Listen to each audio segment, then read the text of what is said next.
Hello everyone. Here we are on Wednesday. We're gonna finish this topic on methods finally.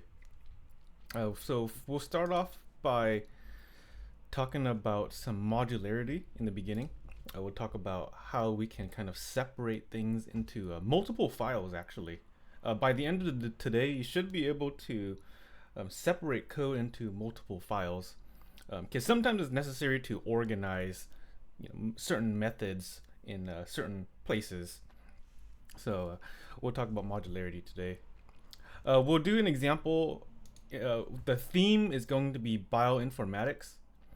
If you might remember from biology class, there's some DNA strings, and we'll be analyzing these, which will help us out with the next assignment. By the way, I published the next assignment. It's over here. It's called Palindrome Counter number 5. So yeah, by the end of the day, we should have a lot of hints to do this project. All right, and I'll also help folks get started on this with a bit of starter code here. Okay, so here let's get started then. Okay, first off, I wanted to mention that today we'll be talking about separating code into multiple files. All right, I have a bit of reading here. This is not necessary to read. It's more for the advanced reader. If you're coming from like a older Java, and you're curious about new updates, feel free to take a look at this. Basically, this reading talks about how the new Java makes it easier for us to learn, and it'll also clear up things on like the readings. Like you might be curious why the readings have been using stuff like public class hello and public static void. What is all of this? Before Java 25, there was a lot of boilerplate, meaning that you'd have to set up quite a bit of things, and it turns out there's a lot of clutter. So the new Java JDK 25, they added some features to make it easier for us to learn. Anyways, you don't have to read this. It's more for the advanced. It's more like if you want to look at the history kind of. All right. So here, let's talk about multiple files. So modularity. Sometimes it's necessary to organize code and put methods into different files. If we were to have everything in like one file, things could get kind of messy and kind of hard to maintain. Right now we're working with pretty small projects, but in the industry there's a lot more bigger projects. For example, here's a project I worked on in my grad school days. Let me pull up this GitHub. So on GitHub, this is where some people store their code. And I remember working on this software written in Java. So this software is 94% written in Java. It's basically a Java program that does machine learning, and it's very modular.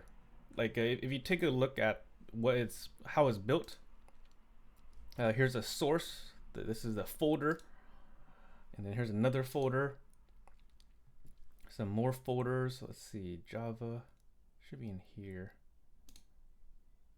No, it's not here. Is it in runtime? Yeah, okay, it's kind of here. You see how there's multiple files? There's like multiple .java files. There's runtime.java, and there's a bunch of imports here. You don't have to worry about this yet. These are just dependencies. But basically this file relies on a bunch of other things too. But yeah, there's some methods here, more methods, and yeah, let me back out. But basically, this is a very modular. Like there's a lot of Java files everywhere, and sometimes when you're in the industry, you'll be introduced to large code where you'll have to kind of single out certain Lego pieces to upgrade. All right, so that brings us to something called compact code versus modular code. This whole time we've been writing compact code. Everything has been kind of living in one file. Let me bring up my VS Code. For example, the last thing we worked on was this roulette here. All we really did was upgrade it and black box certain things into a method. But yeah, everything lives in one file. We got the main here. The main depends on a method that we defined up here, simulate round. So, oh, and yeah, I'm just collapsing it right here. So yeah, this is all in one file, but sometimes it's necessary to split it. You can have you can imagine like a separate file that contains certain methods, and then the main file that kind of is the entry point for the program. All right, so let's go ahead and apply this right away. Okay, so for this case, I'm gonna make a folder actually. So in the examples here, it might be a good idea to start organizing things because we're gonna have multiple files that build a single program. So I'm gonna make a folder here. I'll call it like I'm just gonna keep it general, like I'll call it multi-file project. No spaces. All right, I'm doing no spaces. This way in the terminal I can navigate to it a little easier. Okay, so in the multi-file project, this is a folder. I'm gonna create a couple files here, and for the first one, I'm gonna keep it super general. I'll call it program.java, and then I'll create another file called helper.java. All right, so these are two files in the same folder.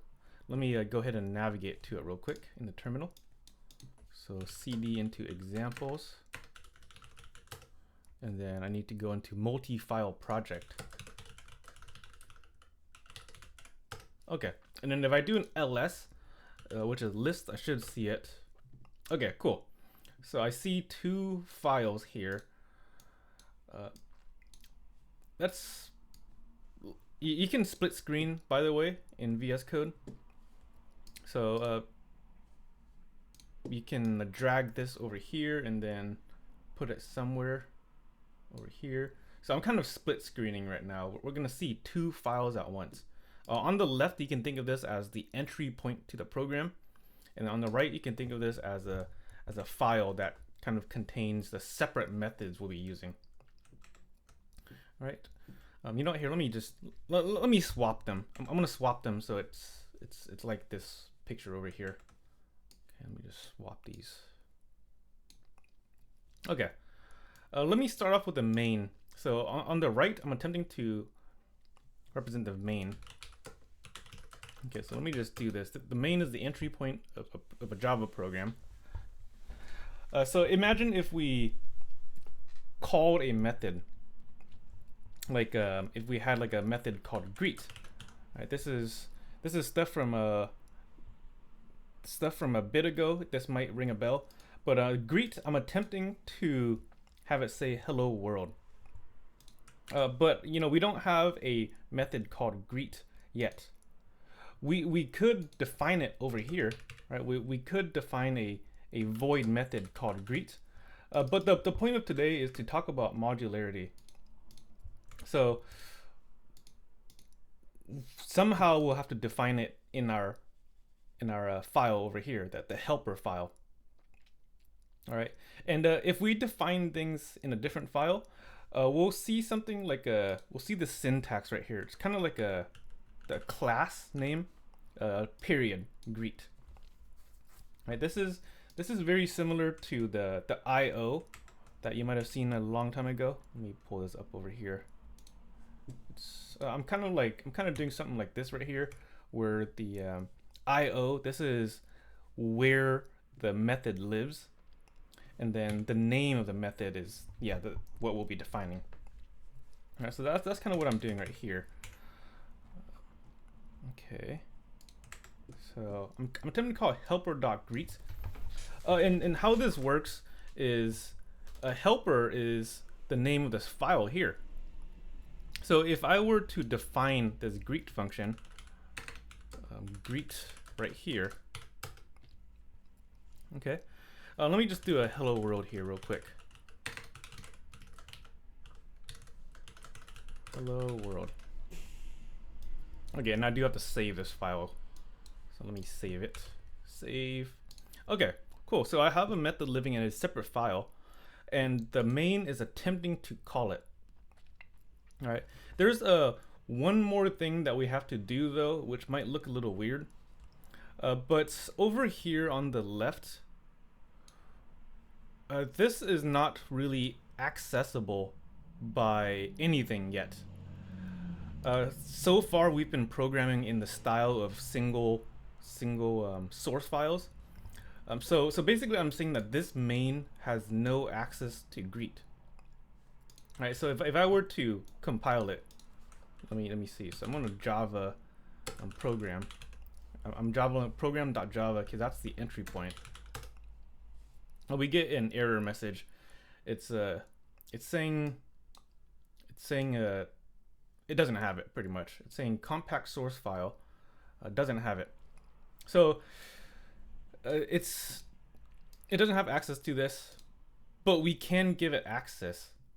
The way we do that is by wrapping this method in a public class. All right, so check this out. Check it out. Over here, I'm gonna type something called public class and then a opening brace. Okay, opening brace, and then I'm gonna save the ending brace for the end over here. All right, so I'm pretty much wrapping this in a public class. And here, let me tab this. I'm gonna tab this method so it's a little easier to read. Okay, so public class. What does this do? So let's see, public class. This is pretty much saying allow any other files to use it. That's what it's saying. So allows other files to use methods here. That's what it's saying. So public, yeah, that's allowing, and then class. Let's see. Class is kind of like a cookie cutter. This word will make a little more sense towards the end of the semester. But yeah, it pretty much allows other methods. And then there's one more thing we have to do. It seems a little weird right here, but I have to put in a, well, here, let me compile it real quick because there's gonna be an error here. It's still saying we can't access it. So this is the part where you've seen the things in the reading, the public static. Right? If you've done a bit of reading, you've seen the public static, and you're probably wondering, what does this mean? So let me explain real quick. This is pretty much allowing public right here. It's allow. Here, let me define it. Public means to allow. Means to allow other files to use it. Okay, it might seem redundant to make things public, but sometimes you'll want to have private methods. Private methods mean only the class can use it. All right, but by making it public, it means the main should be able to access it. All right, and then what does static mean? Let's see. This I'm gonna have to define this later, but in short, static means we don't have to declare an object. All right, I know this doesn't make sense yet. Just wait for like a few more weeks, maybe a few more weeks after spring break. We'll talk about object-oriented programming. So it'll make more sense. It'll make more sense during the OOP. OOP stands for Object-Oriented Programming topic. All right, So yeah, for now you can kind of take this for granted. But let's let me go ahead and save this and compile now. So check it out, Java, and then I'm compiling the entry point over here. So Java program, and okay, it did not compile. It actually, let me read this over here. Oh, you know what? I forgot one more thing over here. I should have caught this earlier. So when we do public class, the part of the syntax is to give a name to the class, and in Java it's a standard to name it the same as a file. So here it's called helper. All right, so this is declaring a class called helper. All right, that's what we're doing. I forgot to put this helper over here. Okay, let me go ahead and compile now. So let's go ahead and compile and then run. Okay, cool. So it compiled and ran. Sweet. And it says hello world. Pretty cool, right? It seemed unnecessary. Yeah, this is unnecessary, but the point is so folks can see how to split into multiple files. All right, let's do one more example. This is going from a while ago.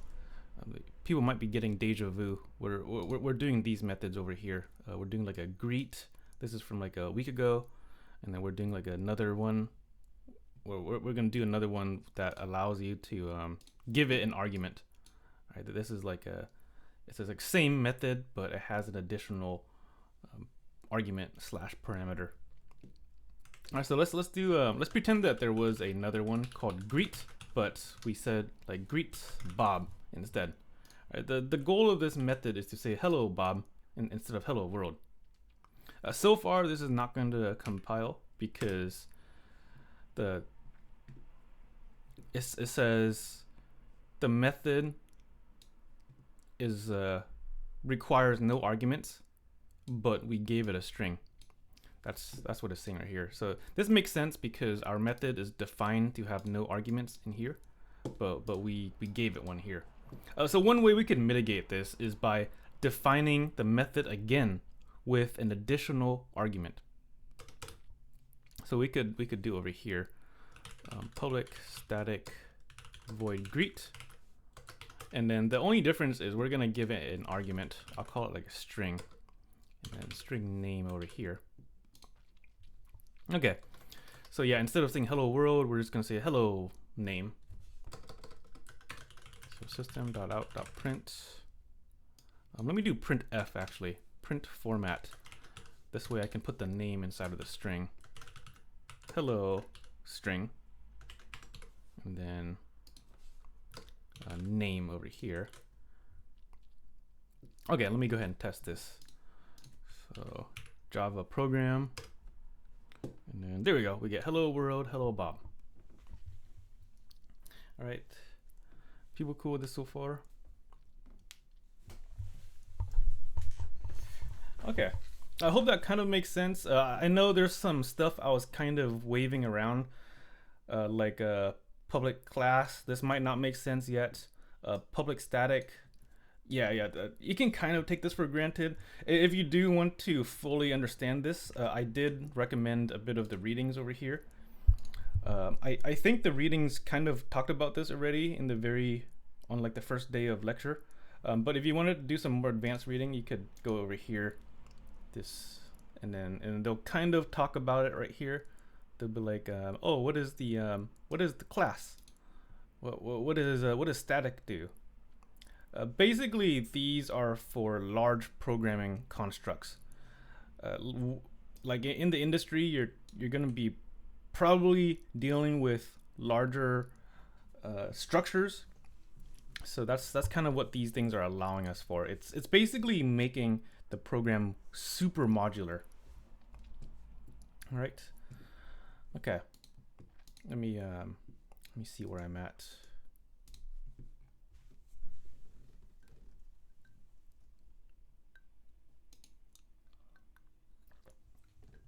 Okay. So we just did an example on kind of representing a program in two different files. You can do this with more too, right? Like you could have multiple helper files. So here's the structure of the, the directory. I am inside of the multi-file project, and there's two files in this directory. So that's why this works. It's possible to have the files live in other directories, but then we'll have to start talking about imports and packages. I don't think it's appropriate to talk about imports and packages yet. But for now, it's easier just to put the files in the same exact folder. All right. Okay, cool. So let's that's a theme of today, kind of splitting things into multiple files. All right. Any questions about this so far, folks? About this code?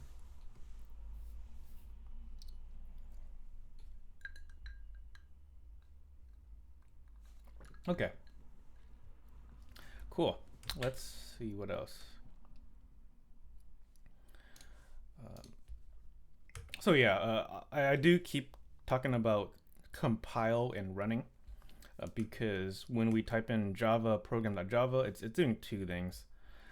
When you're dealing with larger software, you'll have to kind of split the compile and run just to save a little more time. Right. This is a more advanced topic, so I put it to the end of the slides. So feel free to take a look at it. It's not important right now because we're kind of dealing with like very small files. But later on, if you're dealing with larger things, you'll have to split. You have to split the compile and run because compilation can take a long time. All right. Okay. Cool. Let's introduce another theme. So I want to talk about bioinformatics. This is going to apply what we just learned and also give us some hints to the next project. The next project being palindrome counter. All right. So bioinformatics, this is like if you remember from biology class, there's DNA strings. Let me pull up DNA in the Wikipedia. DNA Wikipedia. Let's see. DNA strings can be represented as strings, where each character is some letters, like A, G, T, A. These are characters. In this case, these are kind of like they're representing certain molecules. Like A represents this thing right here, adenine, and then C represents cytosine, and some other stuff. There's basically 4 building blocks in a DNA string, and you can combine them to make different genetics. All right. So there are some problems that you might encounter. To motivate this, there's a cool resource called Rosalind. Rosalind is a platform that I think bioinformatics people will find interest in. It's kind of like LeetCode. Like for the computer scientists, there's something called LeetCode. Let me pull this up. LeetCode. This is typically like a problem set that people would do. Oh, it looks like there's a paywall now. Okay, this used to be free. Never mind. Oh, problems over here. So LeetCode, this used to be like a free problem set, and before interviews, people would kind of practice with this. So these are like problems that you can solve with programming languages. Like number 1 right here. This is saying this is a problem that some people might be able to do right now, but we haven't really covered arrays yet. But yeah, it's pretty much saying, hey, given a data structure and an integer, can you write a method that does something? Oh, let me see if they have this in Java over here. Oh, they do. Nice. Yeah, they do have it in Java. That's pretty sick. Cool. Yeah, so here's a problem, and then they would say, hey, fill this solution in. And then if you get the solution right, you could press like the play button and it will test it to see if it's correct. So yeah, this is the leak code, but for the bioinformatics, this is like very similar.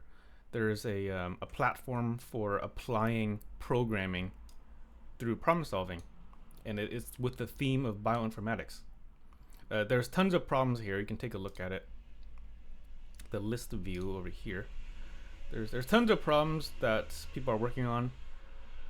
You'll see some that a lot of people made. Yeah, solved by right here. So a lot of people solved this one over here. This is a problem. Let me take a look at it. Let me see what this one is. So this problem right here is saying, hey, can you convert a DNA string to a RNA string? I don't know too much about bioinformatics too much, but it's pretty much asking if you can convert strings to another string. So you can do this in programming, even if you don't really understand bioinformatics that much. So it's saying, if I were to give the input this, then your program should output this for some reason. So yeah, there's tons of problems on this. Some are hard, some are a little easy. Let's see. Oh, this one is pretty easy right here. I think we're gonna be doing this one actually. Computing GC content. Let's see. Oh, what the? Only half people got this right. Well, let me take a look at this. This one's supposed to be an easy one. Okay. Calculate the GC content. Okay, you know, I'll go over this in just a bit.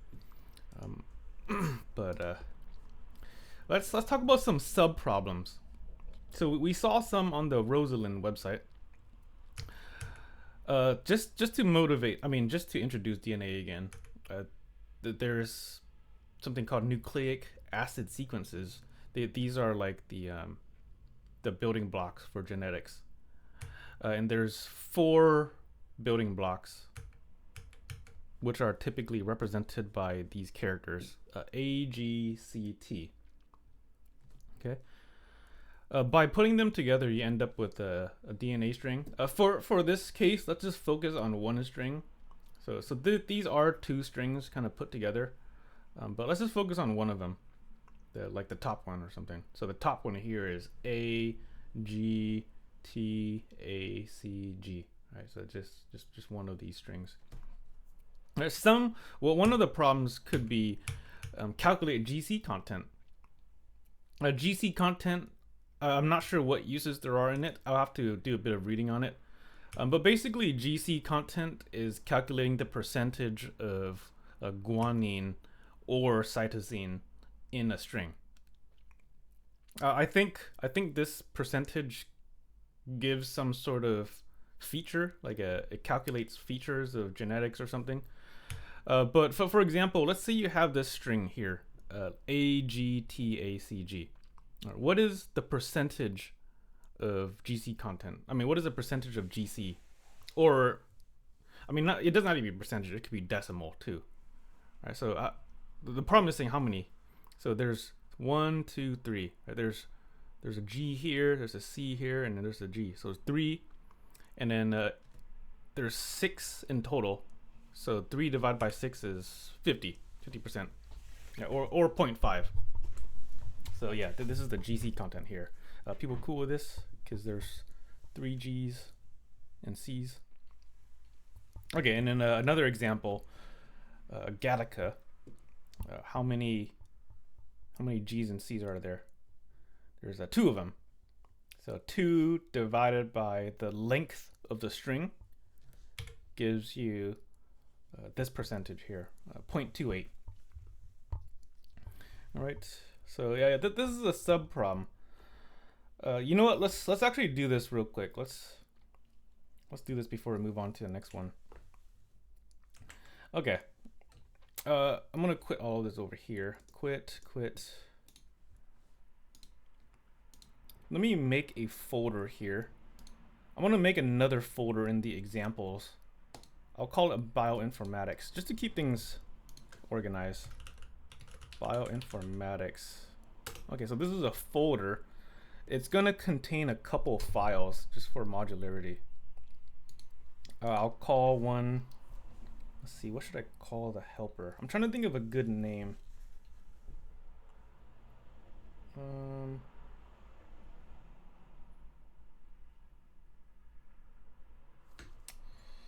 Let's see. I guess I'll call it, I hate calling it bioinformatics because that's the name of the folder. I'm trying to think of a name for the helper file.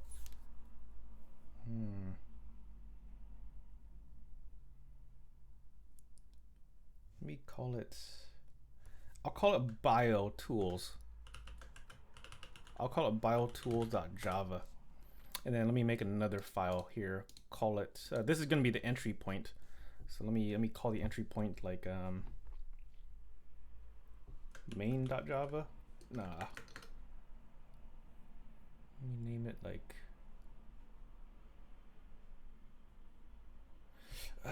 I'm just gonna name it program.java. I can't think of a good name yet. I'll just keep it super general. Okay, so program.java and then biotools.java. Let me go ahead and navigate to this directory because I'm currently in a different one. So let me cd backwards, and then now I need to go into bioinformatics. And then let me do an ls real quick just to make sure. ls lists.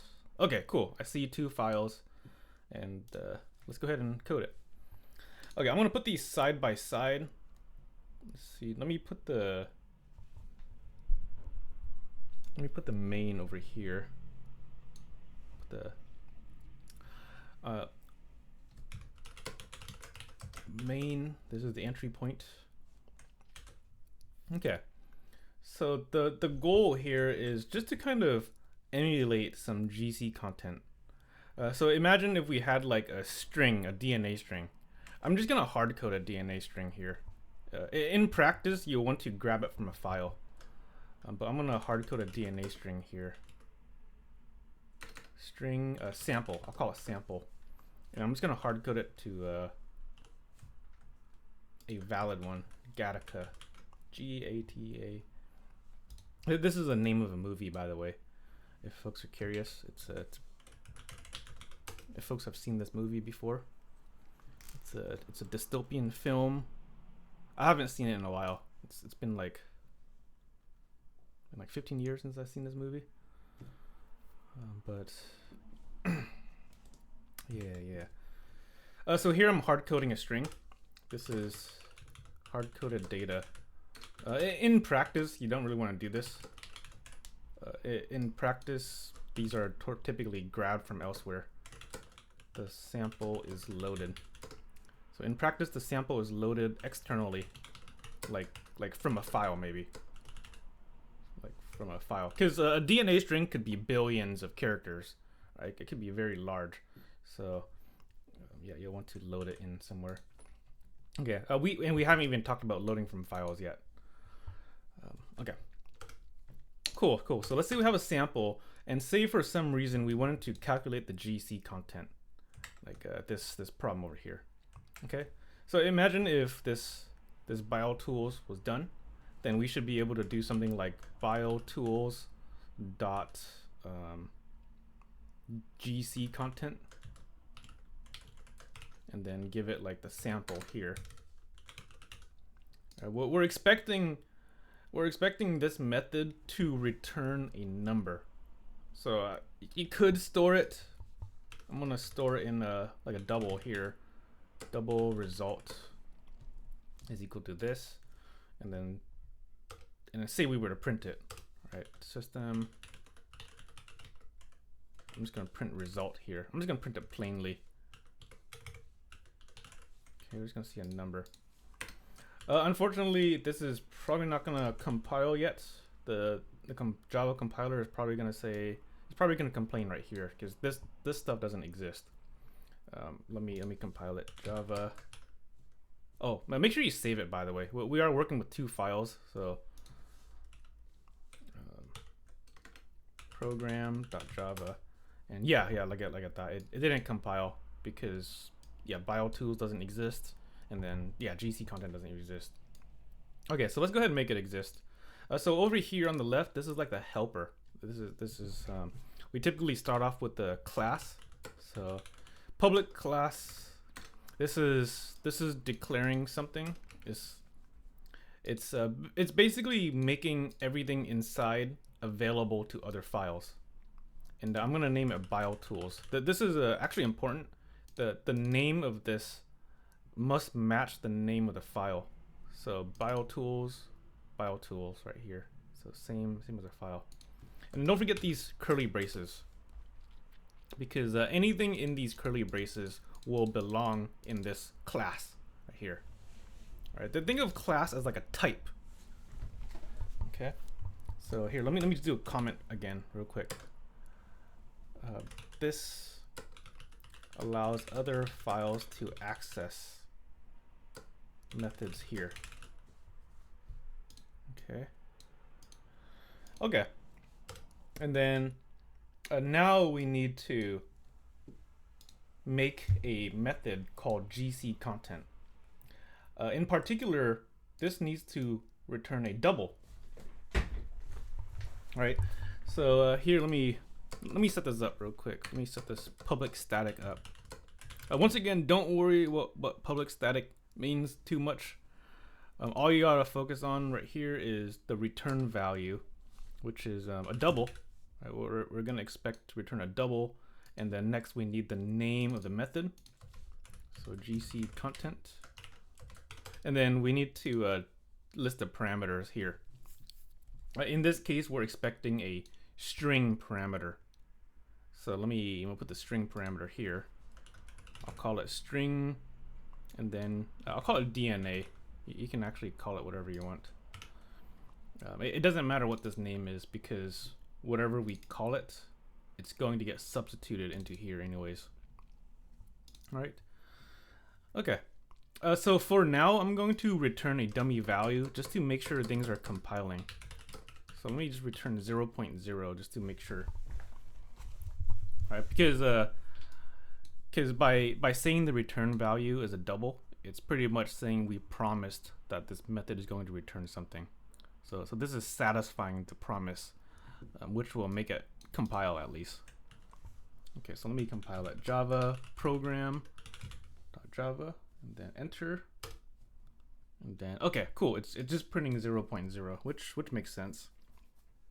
Okay, people see what's happening here. So we have hard-coded DNA. It's being sent into this method over here, but it's totally ignoring it. If anything, we need to find a way to calculate the GC content. Right here, let me put a comment here. I'm gonna comment this function in case you're not sure what this is doing.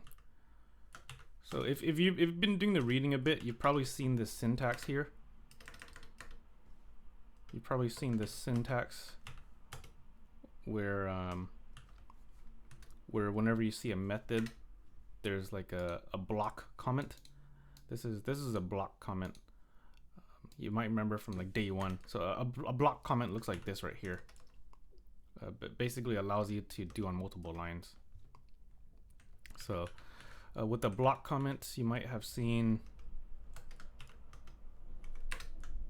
this multi-line thing that describes, it has a description. The description is calculates GC content. And then you'll typically see something here. This is not too important yet. Don't worry about this notation. But I'm pretty much describing the inputs and outputs. So the inputs to this method is a string. So this is a string that contains, actually I forgot the exact notation.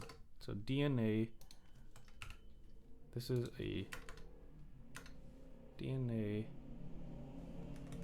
how does it look again? Parameter DNA.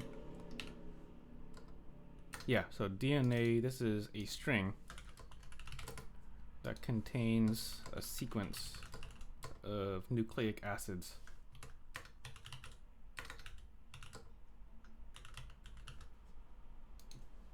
So I'm just describing his inputs.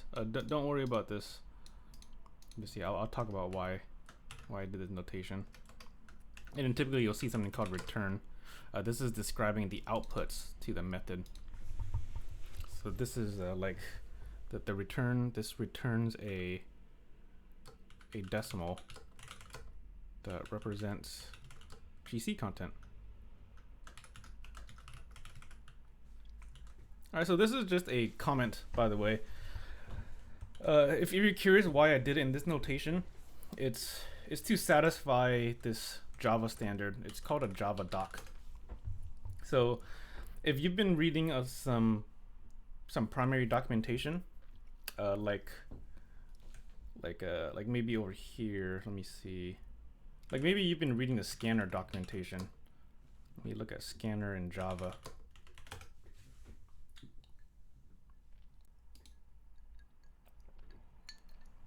Okay, so here's a primary documentation for a scanner. You might have seen this table down here. You see over here. So there's like a table of methods that you can do with a scanner. You see how there's like a description, and then there's like a method name and then type here. But if you click into the method, you'll see some extra information. Like let me click on a method that we've used before. I think we've used this method here. Next. So if you click on this, it's gonna give us more information. So this is the description here. This is the description, and then it's telling us the return value. It's returning the next token. So just by the way, this is generated.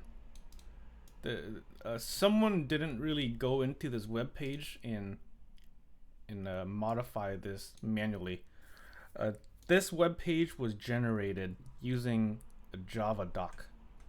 Right, so a Java doc, this is a tool that analyzes code and generates a web page from it. So you don't have to know too much about it, but by using this notation, I'm able to use other tools to generate web pages, and the web pages will show the users what methods are available and how to use them. All right. So yeah, let's get the meat of this over here. Okay, I would recommend maybe pausing the video and trying this out yourself. So yeah, feel free to pause it, because we need to find a way to analyze the DNA over here and then calculate a number to return to the main. All right, so far it's always returning 0. All right, so yeah, please feel free to try it out. I highly recommend pausing the video and trying it out. Otherwise, you're not gonna get much problem solving skills. All right, here, let me go over it right now though. So there's multiple ways you can do this. One way you can represent this is with a loop. You could write a loop that iterates through the DNA and then counts up how many G's and C's there are. Right? So you could do a loop. I would recommend a for loop here. The reason why I recommend a for loop is because these are good for representing finite iterations, and this is going to be finite. So for something, I'm gonna declare a counter because I'm trying to go from 0 all the way to the end of the DNA. So int I go to 0, I is less than the length of the DNA, and then let me increment I here. Okay, so right off the bat, you should be able to read this for loop by now. It's saying start at 0 and then go all the way to the end. Let me do a sanity check by printing out. I'm just gonna say analyzing. Actually, make this a printf, analyzing some character. because a string is a sequence of characters. So let me actually extract the character here. Char. What are the what's a good name for these characters? Let me look at the DNA real quick. I'm trying to think of a good name. Base. Let me see. Composed of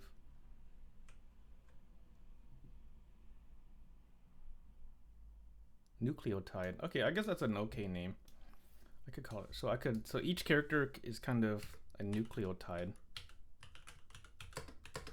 And I'm gonna go ahead and extract it. So if you forgot how to extract characters, one way you could do it is by using the char at. So string methods in Java. I'm basically pulling this over here. I'm basically going to use this method here called char at. This is going to return a character, and as long as we give it a number. We do have that number represented by I. So I'll say like DNA.char at I. So this is extracting. Right, this is extracting the letter or nucleotide. And then here, let me just do a print statement. Put in a print statement. Analyzing nucleotide. Okay, let me compile this and run it. So compile. This is just a sanity check right here. So compile and run. And then, okay, let's see. So we call the method right here, and it's saying analyzing G all the way to A. Okay, this looks good. And then after the for loop finishes, we return 0. So result becomes 0, and then we end up printing 0. Okay, cool. Now that we sanity checked the iterations, we could probably go ahead and count up the G's and C's. Okay, one way you could do this is by keeping track of it with like a variable. You could create a variable. I'll call it like num. I'll call it like total G's and C's. Total GC. Yeah, this is an okay name. Let me initialize it 0. Basically, this is gonna keep track of it. And let me delete this print statement. So we could just do a decision here. If the nucleotide is a G or if it's a C, then we could increment this variable. Okay. So let me do an if statement here. If something, then we'll increment total GC plus 1. Okay, folks want to fill this in over here. If you're watching the video, do you want to pause the video and maybe try it out? So it's going to be checking if the nucleotide is equal to C or nucleotide is equal to double equals G. All right, and in Java, we do have to use single quotes because single quotes represent characters. Double quotes represent strings, which is fancier. It takes a lot more memory. But yeah, we do have to use single quotes so both sides could match. Okay, so cool. So this if statement kind of just keeps track of it, and then now in this return, right, we just have to do a division. So you could create a variable if you want. You actually don't need to create it, but I'm gonna do it for readability. I call it like result is equal to total GC, and then it's divided by the length. All right, and we can just go ahead and return it over here. Okay, people cool with this? So this for loop counts it up, and then we divide it, and then return it. So let's test it over here. And then I'm still getting 0.0. I think there's a integer division error happening. Yeah, so this is kind of hard to see. This is a very common error. Uh, we're having some integer division here. Remember, let me pull this J shell. So it's a very common pitfall. But we're ending up with 2 divided by 7 here, which gives us 0. One easy way, it's kind of a band-aid fix, is kind of representing like either the numerator or denominator as a double. So you could do a double right here. This is not really a good program practice, by the way, because doubles are not as precise actually. There's some imprecision in representing decimals in computer programming. A better program practice is to do some conversion here. If you want to look it up, you could Google up something like casting. You could look up, how do I cast a integer to a double? And then they're gonna talk about some here. I think, I'm not sure if I remember. Let me see. Let me just look at a library real quick. I'm gonna look at the integer library. Integer class Java. Let me see what tools are available. Okay, I'm trying to find a method that returns a double. Oh, okay. It looks like there's a method here called double value. So one way we could use this is probably integer.double value. Right. So I'm pretty much using this method over here. Double value. Oh wait, no, I'm using this incorrectly. Yeah, I'm using this incorrectly because this one doesn't take an argument. Okay, never mind. Let me study this a bit. Double value.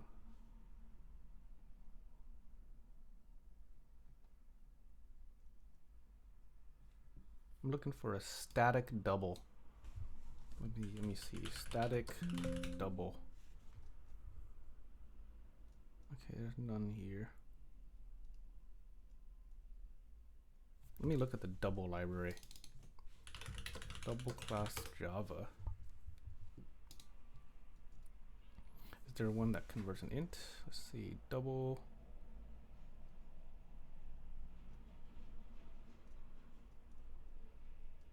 Okay, there's one somewhere around here, but I'm just gonna do a quick band-aid fix just for lack of time. This is a band-aid fix right here. Let me just put kind of a bad program practice. I'll fix this later. It's a bad program practice because doubles are approximate representations. If you're curious why, it's because of something called floating point imprecision. I'm kind of going on a huge tangent here.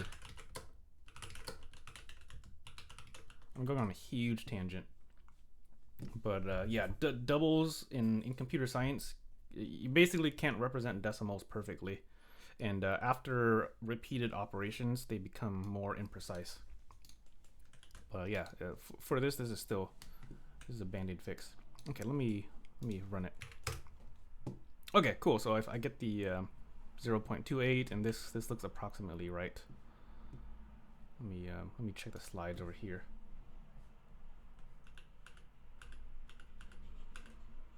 Okay. Yeah, this looks about right. All right, let me test it with this one over here. AGT. So let me test it over here. Boom. And boom. Okay. Cool. Let me run this. And then 0.5. Yep, that looks good. That's what we got right here. 0.5. Okay. People cool with this so far?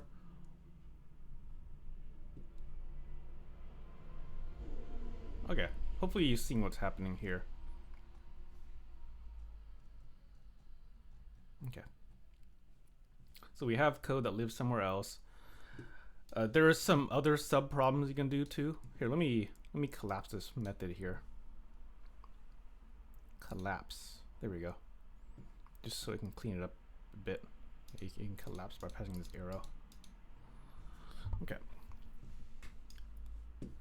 Now let's carry on. This is a hint for the next assignment. So GC content is a good, easy one. I'm not sure why only half people got it. Over here in the Rosalind. Let me look at it real quick.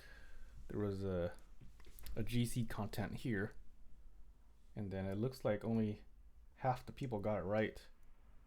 Let me see what's so hard about this. Let's see. Okay, yeah, this is the same exact problem. Yeah, same exact problem.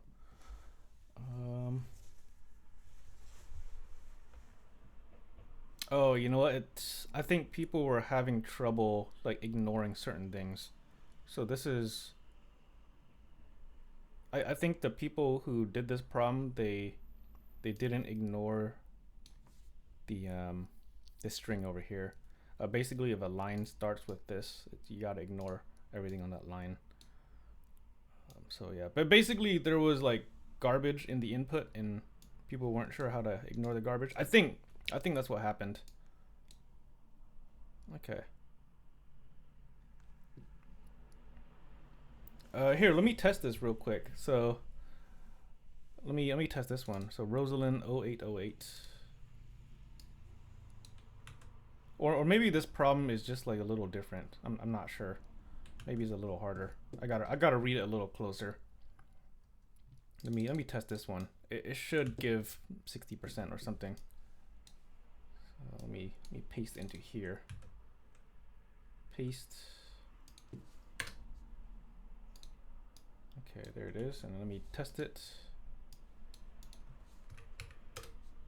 And then we get 60%. Yeah, that looks about right. Yeah, I think this problem was a little harder for folks. I mean, some people, because they had to deal with multiple lines on the input.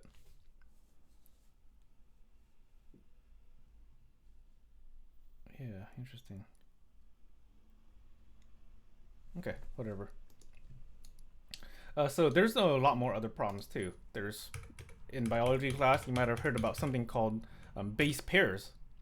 So base pairs, this is kind of how DNA can reproduce.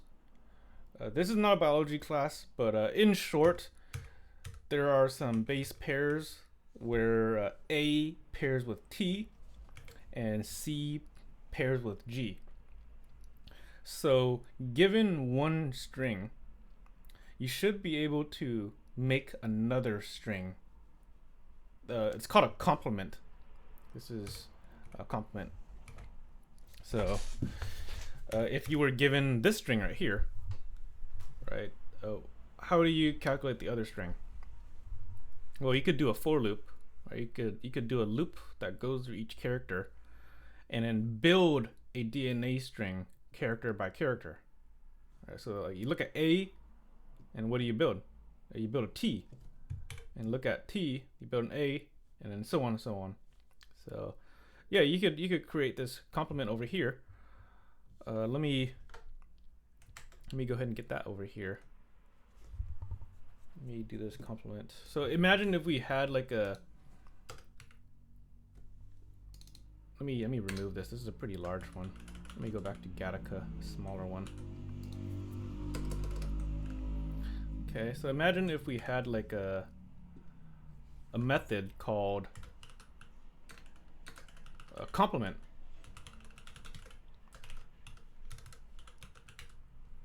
Okay, and then we attempted to store this into a string variable, because a complement is it's the same thing. It's a string, right? It's a DNA string complement.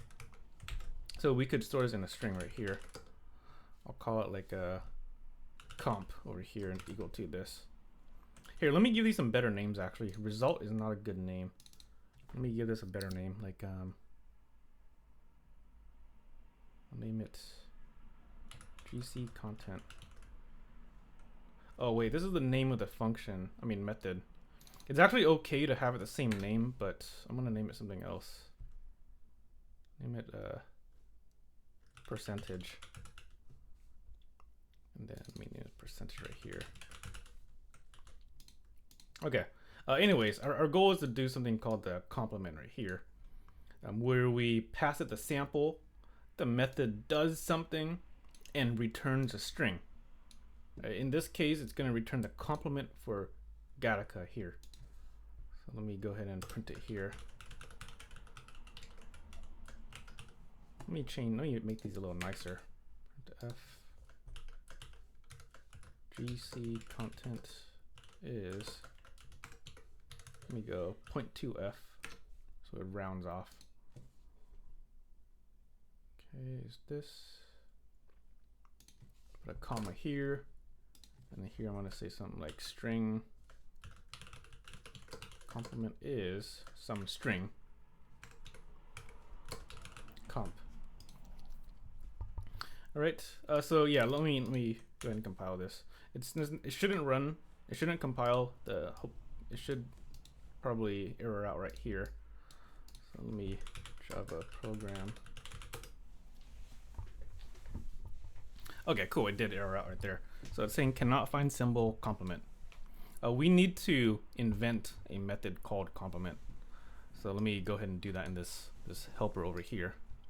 I did collapse this, by the way, the GC content, just so we can read it a little easier. Okay, so let me make another one. Public static. Don't worry about what public static is yet. But what is the return type from this method?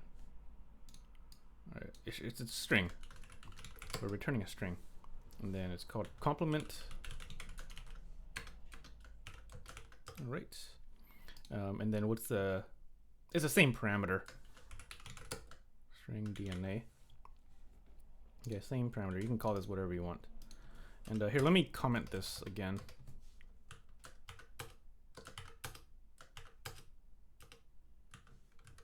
Okay, I'm just gonna comment this.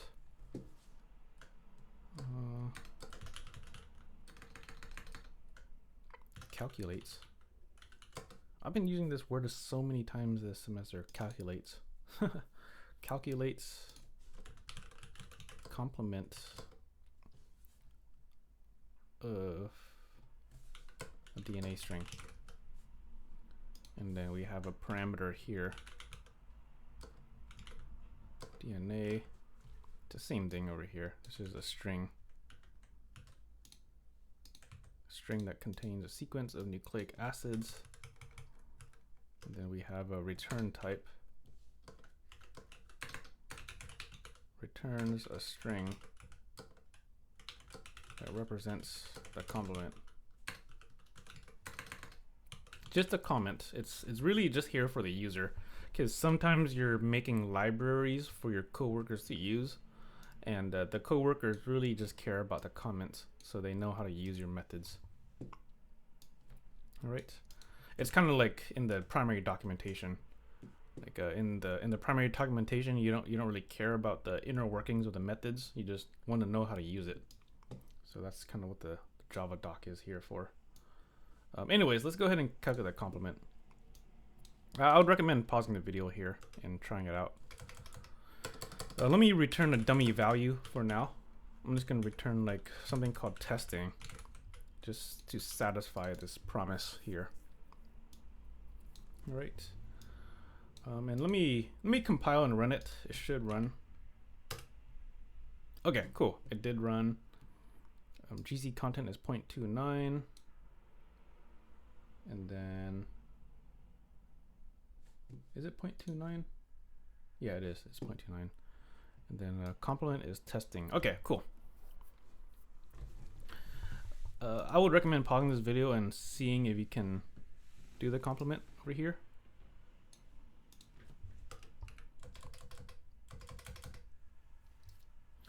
One way, I'm gonna do this right now, by the way. One way you can do this is by concatenating strings. Let me pull up this JShell over here. I haven't really talked about this too much, but you can add things like A plus B, or here, let me use like hello world as an example. hello plus world. All right, so you can add strings together. Can you add letters together? Let's see. I don't think you can really add letters together. Let me see. Characters, I mean. Yeah. Yeah, so be careful with this. This is actually adding the ASCII values of these characters. So we could do something like this over here. And this gives us HE. Okay, yeah, this makes more sense. If you're curious how 141 came about, it's kind of adding these things here. So there's something called a ASCII. So ASCII it's an American standard code for interchange. Basically, letters have an underlying representation to them. Like the letter A is represented in binary by this number. So if we were to treat A as a character, in Java it's using this decimal number over here, 65. So when we use H, H is being represented as 72 in a decimal, and then E is represented as 69. So that's pretty much why we're getting 141 here. So yeah, get careful with that. Sometimes this is useful, but in this case it's not. So yeah, you could take advantage of something called string concatenation inside of this method. Right. Yeah, that's why I highly recommend pausing the video and trying it out yourself, just because there's like so many different ways on representing this. I highly encourage folks to pursue their own way of thinking on this problem.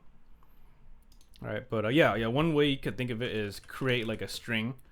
Like I'll just call it result, and I'll just set it to nothing here. You could imagine like let me turn result here. Imagine that there's like a loop that builds this result one at a time. It's kind of like how earlier in the GC content we create a variable, and the loop here made that variable bigger and bigger. All right, so it's very, very similar. Let's make a loop that goes through DNA and then appends characters to the end of this result. All right, so yeah, let me create this loop. I is less than DNA.length plus I.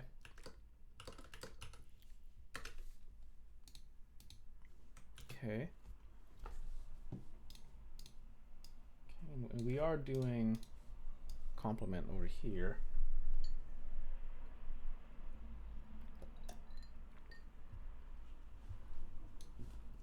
Okay. So we could imagine this as like an if statement, a decision tree. Like if it's an A, then append a T. If it's a T, append an A, and then same with the G's and C's. So you can imagine something like if something result is equal to result plus A. You know what I mean? And then maybe a bunch of else if statements. Else if something result plus T. Okay, and then another branch is. I actually don't like this method here. There's way more efficient ways on doing this. But this is kind of easier to understand. And then let's see. If folks want to challenge yourself, there's actually a way on simplifying this to like one line. Result equals to result plus G.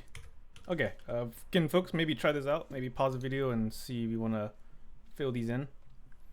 Basically, this is saying if something, then we're going to append the complement A. Oh, you could extract the character actually. Let me extract the character. You don't really have to, but I'll do it. Nucleotide is equal to DNA.char at I. Okay. And then yeah, you just gotta compare the nucleotide, right? If the nucleotide is equal to G, no T, I mean T, because that's the complement over here. ATGC. Okay, and then this is the same thing. Oh, hold up. This needs to be a single quote. My bad. This is a little tricky. Basically, it needs to be single quotes because both sides have to be the same type. So we're comparing a character with a character. And this is equal to A. And then here.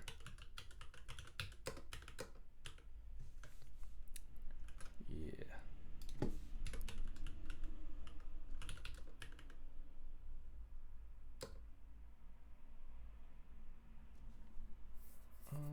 Nucleotide is equal to C. Hold up, I actually, okay, well, we're gonna get the right one, but I don't really like this method. I'm gonna change this up a bit. This is not a good one. I don't really like how there's single quotes and double quotes kind of inconsistently. It is necessary though, because the single quotes is for comparison, comparing characters, and then these double quotes are for appending strings. So it is necessary to use these two different ones. Let me test it real quick. I might change this method a bit.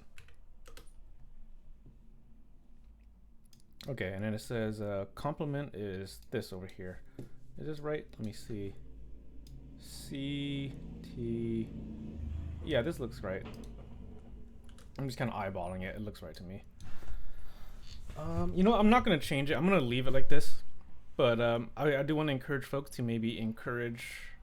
I want to encourage folks to find their own way. There's an infinite amount of solutions. Some are super efficient, some are clean. All right. It's possible to do all of this in like 2 lines. By the way, everything I highlighted, it's totally possible. You just have to like do a bit of more research, maybe. Okay. Any questions about this, folks? Let me check the chat.